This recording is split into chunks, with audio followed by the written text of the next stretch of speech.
जितने भी नवरात्रे के व्रत रहे वो बड़े सावधानी से सुने इस बात को। आपके पास मौका है देवताओं को वापस देने का और अब सीखने का। अभी नहीं सीखे तो शायद और 2, 4, 10 दिन निकल जाएंगे। हमने क्या दिया देवताओं को? हमने कुछ दिया नहीं। हमने किसको दिया? बोले हमने इकट्ठा किया और अपने बेटे के नाम से जमा कर दिया, अपनी बैंक में जमा कर दिया। अब ये उचित है कि अनुचित, जरा बताइए, जवाब दो। अभी तो अनुचित नहीं लग रहा है, दूसरे तरीके से समझाता हूं तब शायद समझ में आ जाए। 5 लोग थे, 5 व्यक्तियों ने पार्टनरशिप में फैक्ट्री खोली। फैक्ट्री चल पड़ी। किसी को बाहर का काम दे दिया, किसी को ऑर्डर लाने का काम दे दिया, किसी को ऑर्डर पूरा करने का काम दे दिया, किसी को लोगों को देखभाल करने का। ऐसे एक व्यक्ति को सारा कैश हैंडल करने का काम दे दिया। अब 4 लोग तो बड़ी ईमानदारी से काम कर रहे थे, लेकिन जिसके पास कैश संभालने का काम था वो लाता, कैश ले जाता, अपने घर में रखा था। 4 को चवन्नी भी नहीं देता था और कैश वो इकट्ठा करता गया, अपने पास जमा करता चला गया। अब बताइए उसने ईमानदारी बरती या चोरी? जवाब दीजिए, जोर से बोलिए। यही चोरी प्रत्येक वो मनुष्य करता है जो देवताओं को देने से मना करता है। जो लोग कहते हैं कि हम नहीं देंगे, वो वही मनुष्य चोर है जो देवताओं को दे। लेते तो देवताओं से हैं पर देते नहीं है। ऐसी चोरी करने वालों की दुर्दशा होती है। उन्हीं के दुख का मैं नहीं कह रहा हूं, देवी भागवत में इसका प्रमाण है। तो हमको जो भी इस देवीय कृपा से प्राप्त होता है उसमें से देना भी सीखना चाहिए। बोले क्या दें? बोले यज्ञ करें। बोले यज्ञ कैसे करें?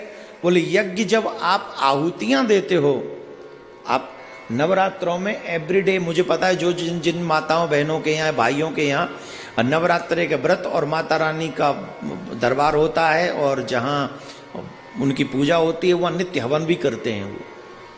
तो हवन में जो आहुतियां आप देते हैं और उस यज्ञ से जो धुआं निकलता है, आहुति से मिक्स जो सुगंधी है, ध्यान से सुनेंगे, आहुति से मिक्स जो धुआं निकलता है, सुगंधी है जो सामग्री से युक्त है, उस सुगंधी की स्मेल लेना देवताओं का वो भोजन बनता है। बड़ी सावधानी से समझने वाली बात है। हम देवताओं को क्या दें?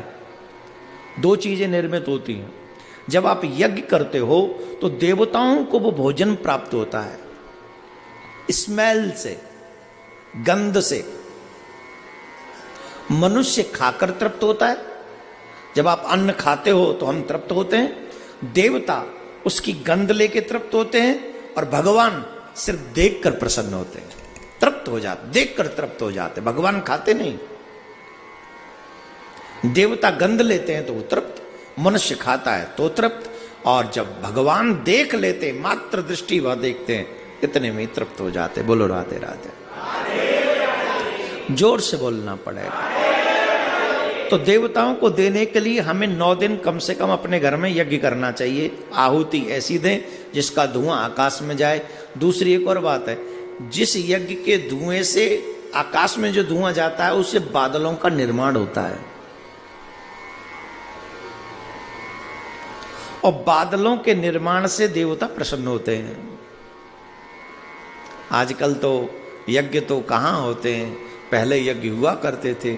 आजकल भोजन में भी उतना स्वाद नहीं आता जितना 50-60 साल पहले आता था। क्यों? आजकल प्रदूषण वाले बादल पहुंच गए। कैसे? डीजल पेट्रोल के भट्टे के लट्टे के जन पता नहीं किन किन के गट्टों के पहुंच गया धुआं ऊपर। ऐसी ऐसी मशीन चल रही है, उनका धुआं आकाश में जाता है, वो बादल बन जाते हैं, फिर वहां से पानी आता है तो वो प्रदूषण उस पानी के माध्यम से हमारे खेतों तक पहुंच जाता है और हमारे अन्न में आ जाता है और वही अन्न हमारा शरीर खराब कर देता है, हमारा स्वास्थ्य खराब कर देता है। और इस बात पर किसी का ध्यान नहीं जा रहा है। हम सबको चाहिए प्रदूषण मुक्त वातावरण सुनिश्चित। किससे करेंगे? बोले जब जितने यज्ञ होंगे, वेद मंत्रों का उच्चारण होगा, उसी से ये वातावरण जो है प्रदूषण मुक्त हो सकता है, उससे पहले कोई संभावना नहीं है। बोलो राधे राधे। जोर से बोलना पड़ेगा। तो बात समझ में आ गई। तो यज्ञ प्रत्येक दिन आप सब करें। जो माताएं बहनें हैं कुछ नहीं कर सकती, तो अपने गुरु मंत्र को ही 108 बार 21 बार जितना आपका मन करे स्वाहा स्वाहा करते रहो, है ना। और आहुति देते रहो, घी की आहुति, सामग्री की आहुति, अग्नि के हवाले करते रहो। उससे जो धुआं जाएगा वो गंध देवताओं तक पहुंचती है और देवता आपके कार्यों को सिद्ध करते हैं। इसलिए हमें प्रत्येक दिन वैसे